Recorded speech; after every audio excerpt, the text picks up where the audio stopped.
रावण ने अपनी रणनीति में कौन कौन से बड़े बदलाव कर डाले हैं, दलितों के साथ साथ अपने किस वोट बैंक पर चंद्रशेखर आजाद ने सीधे चोट की है। ये कुछ ऐसे सवाल है जिनका जवाब अपनी आज की इस रिपोर्ट में हम आपको दिखाएंगे भी और बताएंगे भी।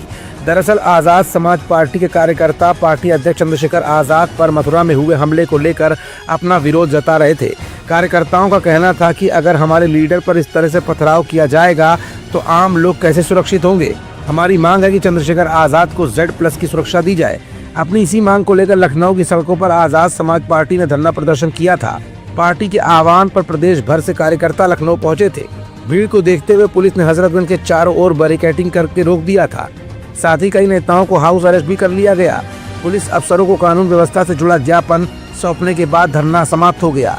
अब आप सोच रहे होंगे कि ये घटना तो कल की है, इसका जिक्र आज क्यों? तो अब इस पूरे घटनाक्रम की हकीकत भी जान ही लीजिए। दरअसल इस समय लोकसभा चुनाव 2024 के बाद आने वाले 2027 के लिए चंद्रशेखर आजाद ने दलित वोट बैंक को जुटाने और बहुजन समाज पार्टी की गिरती साख पर आजाद समाज पार्टी की मजबूत नींव को और भी ज्यादा मजबूत करने के लिए अपने कदम आगे बढ़ाने शुरू कर दिए हैं। दलितों पर हो रहे अत्याचार को लेकर आजाद समाज पार्टी के प्रमुख चंद्रशेखर आजाद प्रमुखता से अपनी बात सड़क से लेकर संसद तक उठाने की कोशिश कर रहे हैं। इधर मायावती आकाश आनंद को हटा चुकी हैं, तो वहीं दूसरी तरफ मुद्दों को धार देकर चंद्रशेखर आजाद 2027 विधानसभा चुनाव में मायावती से बड़ी लकीर खींचने की फिराक में हैं और विकल्प के तौर पर दलितों की एक बड़ी पार्टी बनाने के लिए दिन रात मेहनत कर रहे हैं। शायद यही वजह है कि चंद्रशेखर आजाद ने लखनऊ की सड़कों पर भी इन्हीं बातों को दोहराया है। अपने धरना प्रदर्शन के दौरान चंद्रशेखर आजाद ने कहा कि दलित, आदिवासी, पिछड़ों, मुसलमानों, जैन, महिलाओं और किसानों के खिलाफ हिंसाएं हो रही हैं। उनकी आर्थिक, धार्मिक और सामाजिक आज़ादी पर हमला हो रहा है। कल मैं कार से लखनऊ जा रहा था, लेकिन पुलिस ने रोक लिया। प्रदेश भर से लखनऊ जा रहे कार्यकर्ताओं को टोल पर, घरों पर और चौकियों पर डिटेन कर लिया गया। बस और छोटी छोटी गाड़ियों तक को रोक लिया गया। पूरी ताकत को हम लोगों को रोकने में लगा दिया गया। इससे स्पष्ट है कि यूपी की सरकार लोकतांत्रिक व्यवस्था पर भरोसा ही नहीं रखती है। सरकार ने लोकतंत्र का गला घोटने का काम किया है। भले ही कानून व्यवस्था के मामले में योगी सरकार को चंद्रशेखर आजाद ने सवालों को घेरे में लाकर खड़ा कर दिया हो, लेकिन इशारों में उन्होंने सिर्फ दलितों की ही नहीं बल्कि जैन, आदिवासी, महिलाओं, किसानों और अन्य अल्पसंख्यक वर्ग के साथ साथ होने वाले अत्याचार को लेकर भी अपनी आवाज इस बार बुलंद की है। सबसे खास बात तो ये कि अखिलेश के पिछड़ा, दलित और अल्पसंख्यक के PDA फार्मूले यानी A वोट पर सीधे चोट करने की भी कोशिश की है, जिसका असर 2027 विधानसभा चुनाव में निश्चित तौर पर आजाद समाज पार्टी के वोट बैंक पर भी पड़ता दिख रहा है।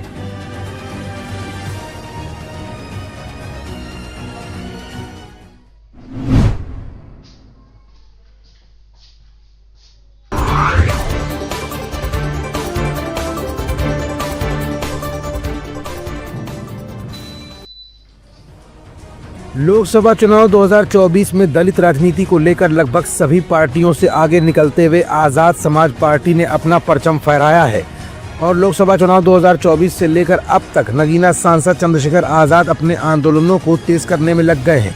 जहां एक तरफ मायावती की पार्टी बहुजन समाज पार्टी का अस्तित्व ही खतरे में आ चुका है, तो वहीं पश्चिमी उत्तर प्रदेश से एक बड़े दलित नेता के रूप में चंद्रशेखर आजाद उभर कर अब सामने आने लगे हैं। दलितों पर हो रहे अत्याचार के मामलों में भी चंद्रशेखर आजाद अपनी आवाज प्रखर अंदाज में बुलंद कर रहे हैं। ऐसे में लखनऊ की सड़कों पर चंद्रशेखर आजाद की पूरी फौज ने क्यों योगी की सरकार को ही हिलाकर रख दिया?